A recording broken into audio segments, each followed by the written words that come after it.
OROP का aerial मामला क्या है? अब ये है क्या OROP? One rank one pension. साथियों, वन रैंक वन पेंशन क्या है, अब मैं आपको इसके बारे में बताना शुरू करता हूं। पहले अपनी पाठशाला को अपने साथियों से ज़्यादा शेयर कीजिए, है ना, ताकि ये जानकारी जो है हमारी बहुत लोगों तक पहुंचे। क्या है, मैं अब उसके बारे में बता रहा हूं। असल में साथियों है कुछ ऐसा कि भारत सरकार के साथ में जितनी भी सिक्योरिटी एजेंसीज हैं, उनमें कईयों को तो आप जानते हैं और कई आपको लगती हैं कि ये सब एक ही हैं। जैसे आपको लगता है कि भारत के जो फोर्सेस हैं, जो सैनिक हैं, वो एक जैसे ही होते होंगे। आपको लगता है शायद बीएसएफ भी आर्मी ही होती होगी, लेकिन बीएसएफ पैरामिलिट्री फोर्स है और वो गृह मंत्रालय के अधीन कार्य करती है। ऐसे ही भारतीय सेना में आपको सब एक जैसे लगते होंगे। जो लोग आउटसाइडर्स हैं, सिविलियंस हैं, उन्हें नहीं पता होता कि सेना के अंदर क्या क्या नियम होते हैं। तो सेना के 3 प्रमुख अंग जो हैं भारतीय सेना के, जिसमें थल सेना, नभ सेना और वायु जल सेना, नौसेना जिसे आप कहते हैं, है ना, एयरफोर्स, आर्मी और नेवी। एयरफोर्स, आर्मी और जो नेवी है, इन तीनों में सेम रैंक के जो कर्मचारी होते हैं या अधिकारी होते हैं, इनके रिटायरमेंट पर इन्हें सेम ट्रीट नहीं किया जाता, अर्थात किया जाता था, पहले ये बोलना उचित होगा। यानी रैंक तो एक होती थी, लेकिन जब पेंशन मिलती थी तो अलग अलग मिलती थी। किसी को ज़्यादा पेंशन, किसी को कम पेंशन। ऐसा क्यों होता था? एक सुपीरियरिटी थी, या फिर ये समझ लीजिए कि ये माना जाता था कि हाँ भाई, इनका काम ज़्यादा बढ़िया काम है, जबकि काम सबका बराबर है। वे देश की सुरक्षा में सभी लगे हुए हैं। ऐसी स्थिति में देश में एक मांग उठी जिसका नाम था one rank one pension. One rank one pension फिलहाल भी चल रही है, लेकिन इसमें एक फिलहाल मामला आया हुआ था और वो ये था कि जिनको वन रैंक वन पेंशन लागू होने के बाद अब तक पैसा पूरा नहीं मिला है, दैट इज एरियर, कि इतने साल से अटका हुआ जिनका पैसा था जो नहीं मिला है, उन्हें लेकर के सुप्रीम कोर्ट में बहस चल रही थी। सुप्रीम कोर्ट में बहस किस बात की चल रही थी कि एरियर कब भुगतान किया जाएगा। एरियर भुगतान को लेकर के सुप्रीम कोर्ट का फैसला आया है। उस फैसले को आज आप चर्चा में ले रहे हैं, लेकिन मार्केट में यह चर्चा इस बात के लिए निकल कर आई है कि सुप्रीम कोर्ट ने केंद्र से कहा है कि लिफाफे में बंद करके हमें आप जानकारी क्यों दे रहे हो। हालांकि ये मसला बहुत बड़ा है, इसका ध्यान केवल इस बात के लिए आकर्षित कर लेना कि लिफाफे में बंद करके क्यों दे रहे हो, वो अतिशयोक्ति होगी। मैं आपको पूरा मुद्दा बताता हूं और फिर लिफाफे वाले मुद्दे तक भी लेकर चलता हूं, ठीक है। चलिए देखते हैं। ये आपको जहां पर सैनिक दिखाई दे रहे हैं, ये सैनिक और सैनिकों के परिवारजन हैं जो वन रैंक वन पेंशन की मांग कर रहे हैं, ठीक है।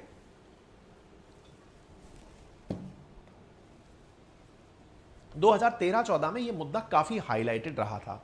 फिलहाल की सुर्खी क्या है? वन रैंक वन पेंशन के केस में सुप्रीम कोर्ट ने केंद्र से कहा है कि 28,000 करोड़ जो ड्यू है, जो आपको देना है पेंशनर्स को, जो सैनिक पेंशनर्स हैं जिन्हें देना है, उन्हें आप फरवरी 2024 तक पेमेंट कर दें। ये तो हुई पहली चीज। यानी एक जो फैसला आया, जो द हिंदू से मैं आपको पढ़ के सुना रहा हूं, वो क्या है? सुप्रीम कोर्ट ने केंद्र को आदेश दिया है कि 2024 की फरवरी तक पेंशनर्स को उनका बकाया दे दीजिए, नंबर 1। नंबर दूसरा, वन रैंक वन पेंशन के केस में सुप्रीम कोर्ट ने एक चीज और कही, और वो क्या है? एक 3 जजेस की बेंच थी जो इस बात को सुन रही थी। उन्होंने कहा कि सरकार अपने जवाब सील्ड पैक लिफाफे में ना दे, ठीक है। जरूरी है कि कोर्ट में ट्रांसपेरेंसी रहे। इस मुद्दे पर भी हम चर्चा करेंगे, ठीक है। चलिए, तो 2 बातें हुई। पेंशनर्स का जो एरियर है वो मिल जाएगा। कब तक मिलेगा? 2024 तक। अच्छा, अब थोड़ा सा विषय को समझते हैं। चर्चा में क्यों है, क्या है, सारी बातें बताते हैं। चर्चा में क्यों है? सुप्रीम कोर्ट के अंदर एक केस चल रहा था जिसमें कि पेंशनर्स थे, पेंशनर्स की तरफ से पेंशनर का वकील थे और दूसरी तरफ से केंद्र सरकार की तरफ से सरकारी वकील थे। दोनों अपनी अपनी बातें सुप्रीम कोर्ट के सामने 3 सदस्यीय बेंच के सामने रख रहे थे। पेंशनर्स एरियर्स को अभी मांगते थे, सरकार ने कहा कि अभी पैसा नहीं है, हम फरवरी 2024 तक दे देंगे। इस प्रकार से ये पूरी प्रक्रिया शुरू हुई। लेकिन पहले ये है क्या, क्योंकि आपको ये पता ना हो कि वन रैंक वन पेंशन क्या है, इसलिए थोड़ा सा ब्रीफ इंट्रो जान लीजिए। साथियों, आज़ादी के बाद में पेंशन के मॉडल तय करने में 26 वर्षों तक वन रैंक वन पेंशन का मॉडल रहा। यानी देश आज़ाद हुआ, उसके बाद चाहे आप आर्मी में हो, नेवी में हो या एयरफोर्स में हो, एक जैसी ही पेंशन सबको मिलती थी आफ्टर रिटायरमेंट। 1973 के अंदर इंदिरा गांधी जी के नेतृत्व में जो सरकार बनी, उन्होंने one rank one pension model को समाप्त कर दिया कि नहीं भाई, सबको एक जैसी पेंशन नहीं दी जा सकती। और तीसरे वेतन आयोग ने सिविलियंस की जो पेंशन है उसमें तो वृद्धि कर दी और सैनिकों के पेंशन में कमी कर दी। मतलब पहले तो सैनिकों को पद के आधार पर कमी कर दी, फिर सैनिकों के साथ साथ क्या किया गया, वेतन आयोग ने जो सिविलियंस की थी वो तो पेंशन बढ़ा दी, जो आम जन है उसकी तो पेंशन बढ़ा दी, लेकिन सैनिकों की पेंशन कम कर दी।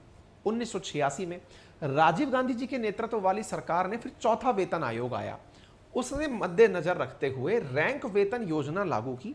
इसमें सेना के 7 अधिकारी रैंकों, नौसेना वायुसेना में जो उनके समकक्ष हैं, कि मूल वेतन को रैंक वेतन के रूप में निर्दिष्ट राशि से कम कर दिया। मतलब आर्मी के जो रैंक ऑफिसर्स हैं उनकी सैलरी भी, उनकी पेंशन भी किससे कम कर दी, वेतन जो है उनकी जो सैलरी है वो एयरफोर्स और नेवी के जो उनके इक्विवेलेंट ऑफिसर्स हैं उनसे कम कर दी। यानी एक प्रकार से शुरुआत कहां से थी, 26 सालों तक सबकी तनख्वाह बराबर थी। इंदिरा गांधी जी ने तनख्वाहों में थोड़ी कमी करना शुरू किया, तो आर्मी की सैलरी, आर्मी का वेतन सब कम कर दिया। राजीव गांधी जी ने अधिकारियों के साथ भी यही किया। उनके जो अधिकारी थे, जो आर्मी के ऑफिसर्स थे, नेवी के और एयरफोर्स के अफसरों की तुलना में उनकी तनख्वाहें कम कर दी गई। इसके बाद 1986 के बाद के वर्षों में सशस्त्र बलों के कई कर्मियों के लिए पेंशन कम हो गई और ऐसी स्थिति में भारतीय पुलिस बल के अंदर भी वेतनमान के अंदर विषमता पैदा हो गई। इस वजह से एक मांग उठने लगी। क्या मांग उठने लगी कि साहब पेंशन के अंदर या वेतन के अंदर विसंगति ना हो। इसी को ध्यान में रखते हुए एक समिति बनी जिसका नाम था कोश्यारी, भगत सिंह कोश्यारी। अगर याद हो तो कमेंट बॉक्स में बता दीजिए, गवर्नर भी रहे हैं, कहाँ के हैं कमेंट बॉक्स में बता दीजिए। सरकार ने पूर्व सैनिकों की मांग का विचार करते हुए कोश्यारी समिति का गठन किया, जो कि एक 10 सदस्यीय सर्वदलीय समिति बनी। इसकी अध्यक्षता भगत सिंह कोश्यारी ने की और 2011 में अपनी रिपोर्ट सौंपी। ये चर्चा चलती रही कि समिति ने पूर्व सैनिकों की ओआरओपी की मांग को स्वीकार कर लिया। अर्थात सैनिक लगातार डिमांड करते रहे कि जब हमारी रैंक सेम है तो तनख्वाहें हमारी अलग क्यों हो या हमारी पेंशन्स अलग क्यों हो। ऐसी स्थिति में सरकार ने इनकी मांग को मानते हुए एक कमेटी बनाई, भगत सिंह कोश्यारी और जब महाराष्ट्र, बहुत बढ़िया। और ऐसी स्थिति में उनकी जो कमेटी बनी, उस कमेटी ने जब ओआरओपी को स्वीकार कर लिया कि हाँ तो हम ओआरओपी देंगे, तो 2014 में जो केंद्र सरकार वर्तमान में है, उन्होंने आरओपी के कार्यक्रम का कार्यान्वयन का आदेश दे दिया। यानी 2014 में जाकर के वन रैंक वन पेंशन के तहत जो भी सैनिक थे उनकी जो वेतन विसंगतियां थी या पेंशन विसंगतियां थी उन्हें दूर कर दिया गया। ठीक है, यानी तब से चला आ रहा जो सैनिकों की पेंशन में या तनख्वाह में अंतर था उसे पूरा करने का आदेश दे दिया गया। ये जो वेतन विसंगति थी इसकी कमी को पूरा करना और फिर जो नए सैनिकों को 2014 से अब पैसा जो मिलना शुरू हुआ उनमें जो वेतन वृद्धि थी जिसे आप एरियर कहते हैं, उस वेतन वृद्धि का भुगतान करना सुप्रीम कोर्ट के अंदर विवादित चल रहा था। कब तक भुगतान होगा? भुगतान होनी थी 28,000 करोड़ की राशि। केंद्र सरकार ने कहा कि एक मुश्त हमारे पास इतनी राशि नहीं है। वित्त मंत्रालय ने हमसे इनकार किया है कि हम इतनी राशि एक बार में पेंशन में नहीं दे पाएंगे, इसके लिए हमें अलग अलग चरणों में उसे पैसा देने की इजाजत दी जाए। केंद्र सरकार की तरफ से प्रकट हुए वकील ने बंद लिफाफे में सुप्रीम कोर्ट के सामने यही जानकारी रखी कि साहब हम ये कहना चाहते हैं कि हमारे पास में इतना धन नहीं है कि एक बार में सारे एरियर्स दे दिए जाएं। सुप्रीम कोर्ट की तरफ से कहा गया कि आप बंद लिफाफे में ये जानकारी क्यों दे रहे हो, सार्वजनिक रूप से जानकारी दो, देश को भी तो और जजेस और जो न्याय वो लोग हैं उन्हें भी तो पता चले कि सच्चाई क्या है। तो फिर सरकार ने, जो सरकारी वकील था उसने पढ़ के सुनाया कि वित्त मंत्रालय की तरफ से एक बार में इस धन को देने से रोका गया है। कहा गया है कि इसे 4 क्रम में दे दिया जाएगा। इसका फायदा क्या हुआ?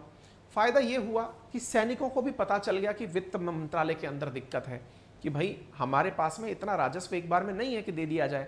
लेकिन इसको गुप्त रखा क्यों जा रहा था? गुप्त इसलिए रखा जा रहा था कि ये बात पता चले तो कहीं ये पता बुरा ना लगे कि देश के पास में इस चीज़ के लिए पैसा नहीं है या ज़्यादा पैसा नहीं है, क्योंकि देने के लिए तो पैसा जेब से ही चलेगा ना, तो पैसा नहीं है। तो अब इसको वो छुपाकर प्रस्तुत कर रहे थे। कोर्ट ने इस मुद्दे को पब्लिक कर दिया, लोग अपने अपने तरीके से इसे ले रहे हैं। कुछ यूट्यूबर्स ने इसे इस तरह से लिया है कि कोर्ट ने, कुछ न्यूज़ चैनल्स ने भी लिया है कि कोर्ट ने सब कुछ खुलेपन में रखने की सलाह दी है, सब कुछ खोल के बताया जाए कि पैसा नहीं है हमारे पास। अरे भाई, स्वाभाविक है कि आपने एकदम एक खर्चा बढ़ाया है तो उसका नियमित रूप से भुगतान होगा, और ऐसी स्थिति में ये तय किया गया है कि अभी 2024 के फरवरी तक सारे पेमेंट्स कर दिए जाएंगे। 4 क्रम के अंदर पेमेंट किए जाएंगे, और पेमेंट का सीक्वेंस जो है वो 30 अप्रैल 2023 से शुरू हो जाएगा। 30 अप्रैल 2023 को दिया जाएगा, फिर कुछ लोगों को 30 जून 2023 तक दिया जाएगा, फिर कुछ लोगों को 31 अगस्त 2023 तक दिया जाएगा, कुछ को 30 नवंबर 2023 तक दे दिया जाएगा, और फाइनली 28 फरवरी 2024 तक सबका पेमेंट कर दिया जाएगा। ठीक है, तो मुद्दा समझ में आ गया होगा, और वन रैंक वन पेंशन की कहानी भी आपको क्लियर हो गई होगी। ठीक है साहब, बता दिया वन रैंक वन पेंशन क्या है, क्या परेशानियां हैं, वो सारी मैंने आपको यहाँ पर चर्चा कर दी है। तो अपनी पाठशाला, जो कि आपका नया यूट्यूब चैनल है, इसे ज़्यादा से ज़्यादा साथियों तक पहुँचाएं। एप्लीकेशन का नाम भी अपनी पाठशाला है, गूगल प्ले स्टोर पर उपलब्ध है। यहाँ पर जाकर के आप हमारे पेड कोर्सेज ले सकते हैं। ठीक है, हिस्ट्री, ज्योग्राफी, पॉलिटी, इकोनॉमी, चारों सब्जेक्ट पूरे 1 साल के लिए आपको उपलब्ध हो रहे हैं। हमारा टेलीग्राम चैनल अंकित अवस्थी सर के नाम से है, वेरीफाइड है, 1.66 लाख लोग इस पर भी जुड़े हुए हैं। GK by Ankit Awasthi sir के नाम से है, दूसरा वेरीफाइड चैनल है हमारा, उस पर 2.5 लाख लोग जुड़े हुए हैं। आपको कंटेंट वहाँ पर PDF के फॉर्मेट में प्राप्त हो जाएगा।